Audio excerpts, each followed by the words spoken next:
U.S. President Joe Biden on Saturday signed the most sweeping gun violence bill in decades, a bipartisan compromise that seemed unimaginable until a recent series of mass shootings, including the massacre of 19 students and 2 teachers at a Texas elementary school.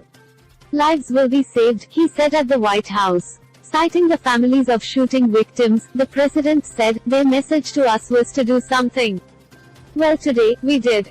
The House gave final approval Friday, following Senate passage Thursday, and Biden acted just before leaving Washington for 2 summits in Europe.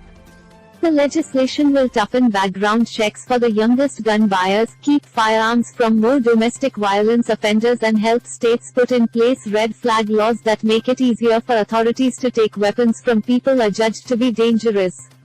Most of its $13 billion cost will help bolster mental health programs and aid schools, which have been targeted in Newtown, Connecticut, and Parkland, Florida, and elsewhere in mass shootings.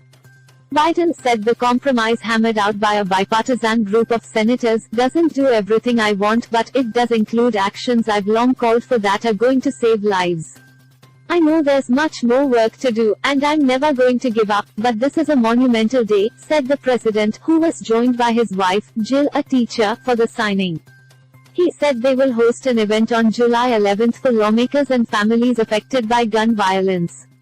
Biden signed the measure 2 days after the Supreme Court's ruling Thursday striking down a New York law that restricted people's ability to carry concealed weapons.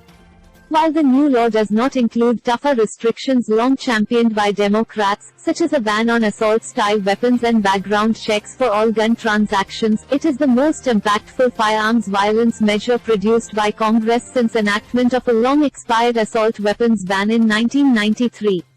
Enough congressional Republicans joined Democrats in supporting the steps after recent rampages in Buffalo, New York and Uvalde, Texas.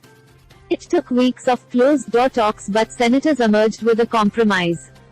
Biden signed the bill just before he departed Washington for a summit of the group of 7 leading economic powers, the United States, Britain, Canada, France, Germany, Italy and Japan, in Germany. He will travel later to Spain for a NATO meeting. Read 2 dead, 14 wounded in mass shooting at Gaya in Norway's Oslo, police.